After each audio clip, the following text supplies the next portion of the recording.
Hello everyone, welcome to our channel Education Hotspot. So this is the next video in one shot revision for IGNOU MA Sociology MSO 001.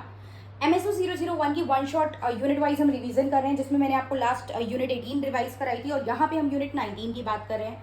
देखिए, Hindi medium वाला अगर कोई student इस video को देख रहा है तो मैं स्टार्टिंग में ही बता दूं कि मेरे पास हिंदी मीडियम की बुक्स अवेलेबल नहीं है. प्लस जो पेड क्लासेस हैं वहाँ पे मैंने कोशिश पूरी की है कि मैं हिंदी इंग्लिश दोनों में नोट्स दे पाऊँ. बट यहाँ पे अगर मैं हिंदी इंग्लिश दोनों में नोट्स बनाऊंगी तो आपको भी पता ही ये काम करने में कितना ज़्यादा टाइम चला जाता है और मुझे सारे सब्जेक्ट कवर कराने हैं. तो आप ह्यूमनिस्टिक ग्राउंड पे भी सोच सकते हैं कि वो चीज़ पॉसिबल मेरे लिए नहीं है. मतलब अगर कोई और कर सकता है, I am not denying with that fact, but यहाँ पे थोड़ा सा मुश्किल है. अब अगर मैं यहाँ पे ये लिख रही हूँ, अगर मैं इसको गूगल से ट्रांसलेट करके भी देती हूँ तो गूगल ट्रांसलेशन में गलतियाँ बहुत आती हैं. तो इट्स बेटर कि आप लोग यहाँ पे समझ लें जो चीज़ों की मैं बात कर रही हूँ, टॉपिक कंसेप्ट समझ लें, फिर उसको हिंदी में अपनी बुक से रीड कर लें. ये सारे बुक के ही नोट्स हैं, राइट. बुक्स जो आपकी इग्नू एमए सोशियोलॉजी की बुक है, अगर आपके पास अवेलेबल है इन हैंड अवेलेबल नहीं है तो आप लोग क्या कर सकते हो, इग्नू की साइट पे जाके सीधा अपनी बुक्स जो है वो डाउनलोड करके वहां से ये चीज़ कवर कर सकते हो. चलिए, so we have the concept of state and power. Unit 19 क्या है? State and power by Marx, Weber and Parson. मतलब स्टेट के बारे में ये लोग क्या बोलते हैं, पावर के बारे में क्या बोलते हैं. अब स्टेट क्या है ये हमें पता है, पहले हम लोग इसका मीनिंग देखेंगे. जब भी क्वेश्चन आता है तो पहले आपको जो इंट्रो देना होता है, जो स्टार्टिंग करनी होती है, वो आपको मीनिंग ऑफ स्टेट या मीनिंग ऑफ पावर से करनी होती है. फ्री यूट्यूब प्लेलिस्ट में पेड क्लासेस में ये टॉपिक मैंने मल्टीपल अलग अलग तरीके से अलग अलग थिंकर्स के आपको कवर कराए होंगे. सो एक बार आप लोग वहां पे भी ये चीजें देख सकते हैं और आई होप अब तक देख ली होंगी. नहीं देखी है तो इट्स माई रिक्वेस्ट कि पहले आप लोग वो कवर कर लें, फिर ये पूरी एक बार वन टाइम रिवीजन करें. स्टेट क्या होता है? देखो, स्टेट की जगह कई बार हम देखते हैं कि इसके साथ सिनोनियम वर्ड जैसे कि नेशन, गवर्नमेंट, सोसाइटी, कंट्री, ये भी यूज किया जाता है. जैसे इंडियन कंटेक्स्ट में मैं बात करूं तो हेड ऑफ द स्टेट हम किसको बोलते हैं? Head of the state president को बोलते हैं ना. प्लस लीगल और पॉलिटिकल कंटेक्स्ट में कंट्री वर्ड नहीं यूज किया जाता, उसकी जगह क्या वर्ड यूज किया जाता है? स्टेट वर्ड यूज किया जाता है. अब एरिस्टोटल ने क्या बोला कि स्टेट जो है वो union of families and village है. मतलब काफी सारी फैमिलीज मिलके या विलेजेस मिलके एक यूनियन को क्रिएट कर रहे हैं, जिसे स्टेट कहते हैं. For its end a perfect and self sufficient life जी रहे हैं. मतलब सेल्फ सफिशिएंट है, चीजें अवेलेबल हैं जो हमें यूज करनी है. Which means happy and honourable life. जब मिल रहा है जिस चीज की जरूरत है तो हैप्पी एंड ऑनरेबल लाइफ हमारी रहने वाली है. और वहीं मैकाइवर स्टेट को लेके क्या कहते हैं? He said that state is an association. Association भी एक मतलब ग्रुपिंग है, टाई है, which acting through law as a promulgated by government endowed to this and with coercive power maintain within a community territorially demarcated universal external condition of social order. अब ये सब तो दिमाग के ऊपर से निकल गया. सिंपल सी बात समझो, ये कह रहे हैं कि स्टेट की अपनी टेरिटरी डिफाइन होती है ना. जैसे if I talk about India, तो आपकी इंडिया की टेरिटरी डिफाइन है ना. ये मैं ड्रॉ नहीं कर रही हूँ, बट ये मैप के थ्रू हमारी टेरिटरी डिफाइन है और उस टेरिटरी में एक गवर्नमेंट है जो रन कर रही है, उसको रूल कर रही है. तो गवर्नमेंट अपनी मर्जी मनवा रही है, गवर्नमेंट अपने हिसाब से अपने रूल लॉ के थ्रू लाके लोगों पे इम्पोज कर रही है. That's what he want to say about the state. अब एक स्टेट होता है, हम कब कहते हैं स्टेट? जब उसकी एक फिक्स्ड पॉपुलेशन होती है, जब स्टेट की डिफाइंड टेरिटरी होती है, उस डिफाइंड टेरिटरी को रूल करने के लिए you have the government and that government is sovereign in nature. Sovereign क्या होता है वो मैं आपको पिछली उसमें बता चुकी हूँ यूनिट में, राइट. तो ये चार फीचर अच्छे से याद कर लेना. अगर स्टेट को लेके क्वेश्चन आता है तो please try to present this. इसको जरूर जरूर जरूर प्रेजेंट करना. Population, territory, government and sovereignty. Done. फिर स्टेट क्या क्या फंक्शन करता है? स्टेट पे जो गवर्नमेंट इलेक्ट हो रही है वो लेजिस्लेटिव फंक्शन यानी law making function, law protection function, citizen के राइट को प्रोटेक्ट करना, ये जुडिशरी का काम होता है. लेजिस्लेटिव का क्या काम है? मैंने यहाँ पे देखो सिर्फ नाम लिखे हैं, but when it come in the examination तो आप एक्सप्लेन करोगे. ये एक रिवीजन काइंड ऑफ सीरीज है तो मैं शॉर्ट में चीजें बता रही हूँ, बट जब एग्जाम में आएगा तो आप इन्हीं पॉइंट को एक्सप्लेन करोगे. एंड आई होप आप लोग थोड़ा सा इस लेवल पे आ गए हैं कि ये चीजें आप एक्सप्लेन कर सकते हो, right. Legislative, law making, judicial to protect the right of the citizen, military में भी आप फोर्सफुली या बॉर्डर गार्ड करना, safety and protection of the citizen. Planning function means कि किस तरीके से रिसोर्सेज का एलोकेशन होगा, राइट. रिसोर्स जो हमारे पास कम है उनका एलोकेशन किस तरीके से होगा, allocation of the scare resources. Citizen में इस तरीके इन रिसोर्सेज का एलोकेशन आप कैसे करोगे, ये चीज प्लानिंग फंक्शन होती है. So these are the function of state. Now one by one देखते हैं मार्क्स स्टेट के बारे में क्या कहते थे. देखिए, कार्ल मार्क्स के बहुत सारे कंसेप्ट है, आप लोगों को पता होगा, हमने कवर भी करे हैं कुछ कुछ का. कार्ल मार्क्स ने कोई क्लियर कट डेफिनेशन नहीं दी है स्टेट की कि मैं स्टेट पे ही वर्क, कि मैं स्टेट के कंसेप्ट पे वर्क कर रहा हूँ और this is the definition of the state. No, इन्होंने ऐसा नहीं किया है। बट हाँ, इनके जितने भी काम हैं उनसे एक आइडियोलॉजी रिफ्लेक्ट होकर आती है कि ये स्टेट के बारे में इनके क्या ओपिनियन है।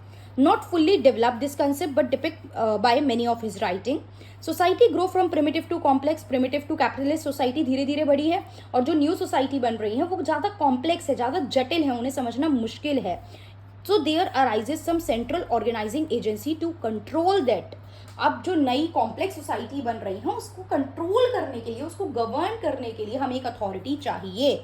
That ultimately leads to the formation of state, जिस वजह से क्या होता है, स्टेट का फॉर्मेशन होता है, right. Then we have instrument of ruling class, right. Instrument of ruling class में कौन लोग आते हैं?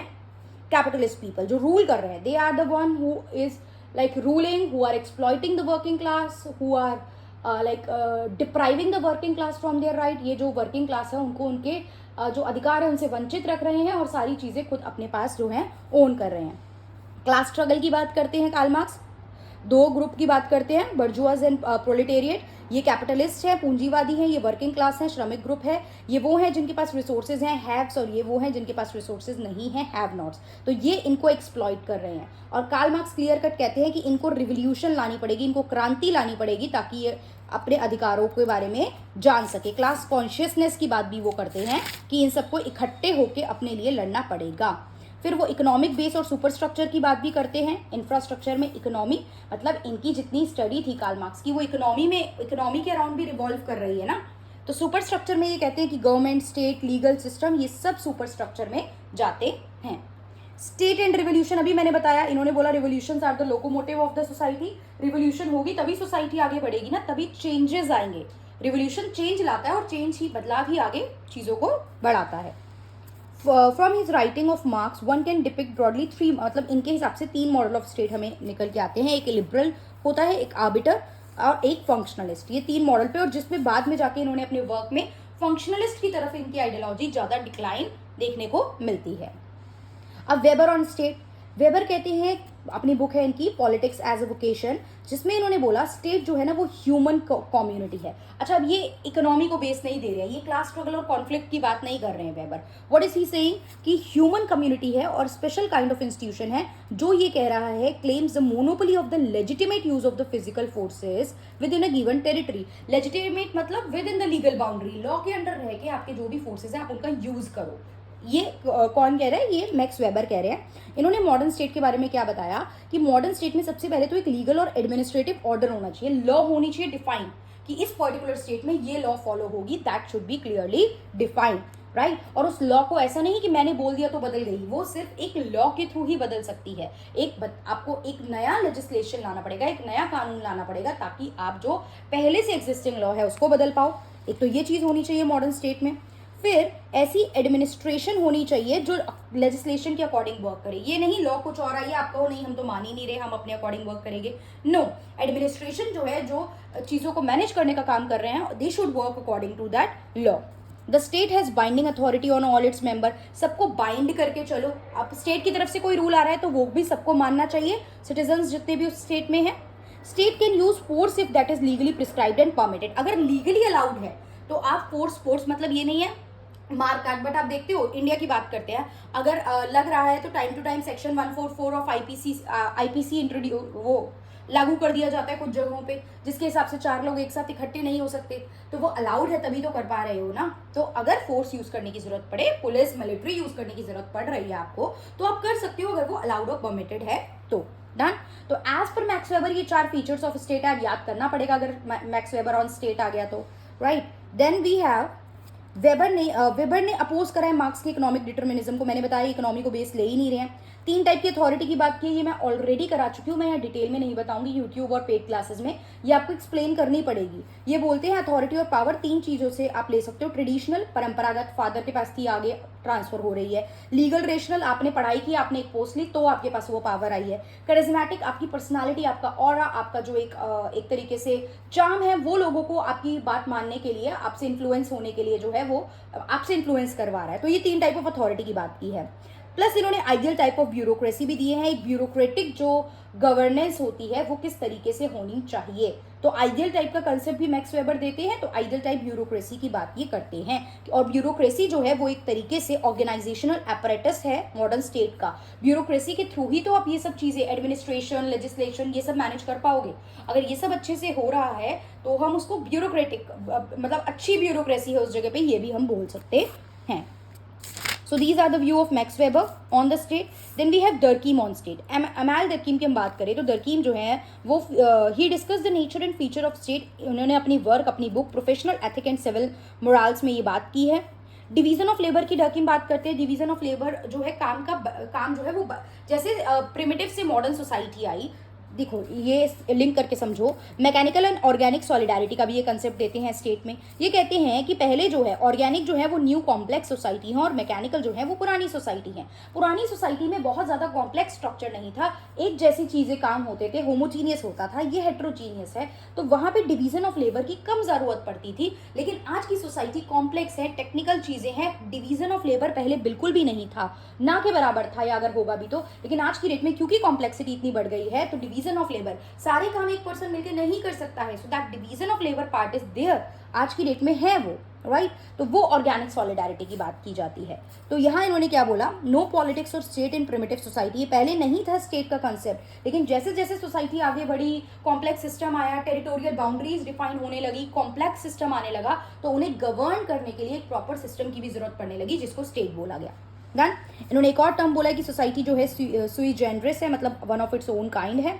कलेक्टिव कॉन्शियसनेस की बात भी यहाँ पे इन्होंने की है, राइट। देन पावर की बात करते हैं। पावर एक यूनिवर्सल फिनोमिना है। पावर का कोई यूनिवर्स मतलब ऐसा कोई कंसेप्ट नहीं है कि पावर बस यही चीज पावर है।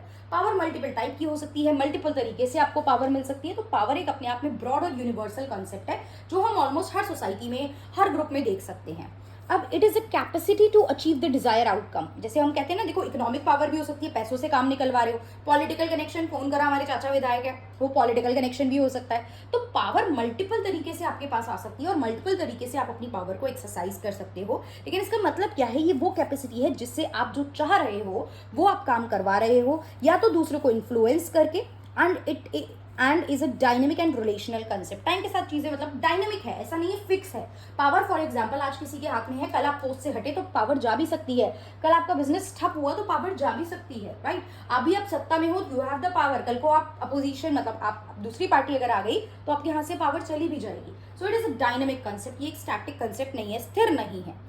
फिर सोर्सेस लेजिटिमेट लीगल तरीके से। कोरोसिव पावर मतलब कि फोर्सफुल वाला कंसेप्ट है। रिवॉर्ड में इन रिटर्न आपको वो पोस्ट मिली है। एक्सपर्ट पावर आपकी नॉलेज और स्किल के बेसिस पे जो आती है। रेफरेंट पावर मतलब आपकी जो पर्सनल ट्रेड, आपकी पर्सनालिटी, आपके बाकी लोगों से जो भी रिलेशनशिप है उसके बेसिस पे जो पावर आती है। So these are the sources of power. अब मार्क्स क्या कहते हैं, मार्क्स पावर की बात करते हैं। कोरोसन ये कहते हैं पावर जो है ना वो सिर्फ एक टाइप ऑफ ग्रुप के पास है, दूसरे ग्रुप के पास तो पावर है ही नहीं। और ये बात अभी मैं बता चुकी हूँ, बार बार मैं डिटेल में रिपीट नहीं करूंगी कि रूलिंग जो क्लास है, जो कैपिटलिस्ट क्लास है, जो बुर्जुआज है, उनके पास पावर है और वो लोग एक्सप्लॉइट कर रहे हैं कैपिटल वर्किंग क्लास को, राइट, प्रोलेटेरिएट को। इकोनॉमिक इंफ्रास्ट्रक्चर सोर्स है इनके हिसाब से पावर का। इकोनॉमी मतलब मॉनेटरी बेसिस पे आपके पास पावर आ रही है जो कैपिटलिस्ट लोगों के पास जा चुकी है। तो डोमिनेशन और सबऑर्डिनेशन जो है इंफ्रास्ट्रक्चर का, वो जस्टिफाई करते हैं ये सुपर स्ट्रक्चर के थ्रू। मतलब आपका जो भी सुपर स्ट्रक्चर में पोजीशन है वो आपकी इकोनॉमी पे भी इम्पैक्ट डाल रहा है। देन वेबर क्या बात करते हैं, वेबर ये कह रहे हैं कि पावर जो है वो एबिलिटी है अपनी विल दूसरे पे डालने का। या तो आप जो चाह रहे हो आप वो दूसरों से करवा रहे हो, या आप चाह रहे हो ये नहीं होना चाहिए वो आप दूसरे से करवा रहे हो। And if you are doing that, अगर आप ये कर रहे हो तो it means you are powerful, तो आपके पास किसी न किसी तरीके की पावर एग्जिस्ट करती है। ये वेबर बात कर रहे हैं। वेबर ने कंसेप्ट दिया है क्लास स्टेटस इन पार्टी का। तो जो सोर्सेज ऑफ पावर भी है, क्लास अगर आप इकोनॉमिक क्लास रिप्रेजेंट करती है, अगर आप high class, income class, classes तो इनकम के बेसिस पे डिफाइन होती है ना, तो इकोनॉमिक पावर की बात है। स्टेटस आपकी सोशल सोसाइटी में क्या पोजीशनिंग है वो शो करता है, so that is social power. And party आपकी पॉलिटिकल पोजीशन शो करती है। For example I belong to a certain party, वो पार्टी रूलिंग पे है तो मेरे पास पावर है इन दैट केस, राइट। तो economic, social and political power. Parson क्या बोलते हैं पावर के बारे में? पार्सन कहते हैं something possessed by society as a whole. ये एज अ होल सबके पास होनी चाहिए। आप अगर कंबाइंडली मिला के रिसोर्सेज को यूज कर पा रहे हो और अच्छा परफॉर्म कर पा रहे हो, इट मीन्स हम एज अ होल सब लोग पावरफुल होंगे। ये देखो सिंपल सी वही बात हो गई कि अगर सब लोग थोड़ा थोड़ा इकोनॉमी में कॉन्ट्रीब्यूट कर रहे हैं, everyone is working, everyone has the job, तो इकोनॉमी में आप सब कॉन्ट्रीब्यूट कर रहे हो, तो ओवरऑल इकोनॉमी की जीडीपी बढ़ रही है, जो इन रिटर्न हमारी इकोनॉमी को बेनिफिट करेगी। तो कुछ इस टाइप का इनका पावर का कंसेप्ट है। वेरिएबल्स हम कंसेप्ट ये देते हैं, ये कहते हैं पावर स्टैटिक नहीं है, पावर फिक्स नहीं है, ये वेरिएबल है, ये बढ़ भी सकती है और कम भी हो सकती है, चाहे वो इकोनॉमी हो, चाहे वो सोशल पावर हो, चाहे वो पॉलिटिकल पावर, किसी भी टाइप की पावर हो। मैंने अभी आपको पहले भी बताया कि वो फ्लेक्सिबल होती है, वो बढ़ कम सकती है। अमाउंट ऑफ पावर जो सोसाइटी में होती है वो किस हिसाब से मेजर करते हैं हम लोग कि आप लोग कितने गोल अचीव कर पा रहे हो। तो जितना आपका the greater the efficiency of the social system for achieving the goals, मतलब जितना ज़्यादा हम लोग अपने गोल की टुवर्ड्स रीच कर पा रहे हैं, गोल तक पहुंच पा रहे हैं, उतना ज़्यादा जो है पावर सोसाइटी में एग्जिस्ट करती है। सिंपली ये पावर एज अ होल की बात करते हैं। वेरिएबल सब कंसेप्ट में ये कहते हैं कि पावर वेरिएबल है, पावर फिक्स नहीं है। प्लस ये कहते हैं कि पावर जितना ज़्यादा एफिशिएंसी से हम गोल अचीव करेंगे, उतना ज़्यादा हम कह सकते हैं कि हमारी सोसाइटी में पावर एग्जिस्ट करती है। ये इंडिविजुअलिस्टिक पावर की बात नहीं कर रहे हैं, ये society as a whole power की बात कर रहे हैं, right. Power is an integrative face in social system, मतलब इंटीग्रेट करने की बात करिए, सोसाइटी को कंबाइन करने की बात कर रही है। ही believe that differential distribution of power, जो अलग अलग पावर बटी हुई है और प्रेस्टीज बटी हुई है अलग अलग स्टेटा में, वो ठीक है। मतलब आपके काम के बेसिस पे आपको पावर मिल रही है ना, आपने काम करा, आपने अच्छा परफॉर्म करा, आप एक पोस्ट पे पहुंचे, आपने अच्छा इकोनॉमिकली परफॉर्म करा, आपने ज्यादा कमाया, आप एक पोस्ट पे पहुंची, तो आपके पास पावर आ रही है। तो अगर ये अनइक्वल भी है कुछ जगहों पे, कुछ के पास ज्यादा, कुछ के पास कम, तो वो एक तरीके से जस्ट है, right. So this is the concept of, इन्होंने अच्छा CW मिल को क्रिटिसाइज भी किया था, राइट। और उन्होंने बोला था कि पावर जो है वो सोशल सिस्टम से आती है, जैसे कि वेल्थ का भी मैंने एग्जांपल भी लिया आपको। इकोनॉमी अब जा रही है तो सब लोग ग्रो करेंगे, तो this is the thing, clear. तो this is the unit 19, state and power. State and power का कंसेप्ट बुक में इस पर्टिकुलर यूनिट में 3 थिंकर्स के हिसाब से बात की गई थी, Karl Marx, Max Weber and Talcott Parson. तो ये तीनों मैंने इस यूनिट के हिसाब से कंप्लीट करा दिए। ना मैंने यहाँ कार्ल मार्क्स का कैरेक्टर स्केच बताया, ना वेबर का, ना पार्सन का, ना मैंने इनके 100% कंसेप्ट बताया, because that is not there in this unit. वो इस यूनिट में नहीं है, तो मैं यूनिट वाइज चीजें करा रही हूँ, तो जो यूनिट में होगा वो चीजें मैं आप लोगों को कवर करा के चलूंगी। इसी तरीके से आई विल ट्राई मैक्सिमम जितना मैं कर सकती हूँ, बाकी सब्जेक्ट के लिए भी और उसके लिए भी मैं चीजें कवर कर पाऊँ। So yeah that's all for this. Thank you everyone for watching. See you in the next video with the next unit.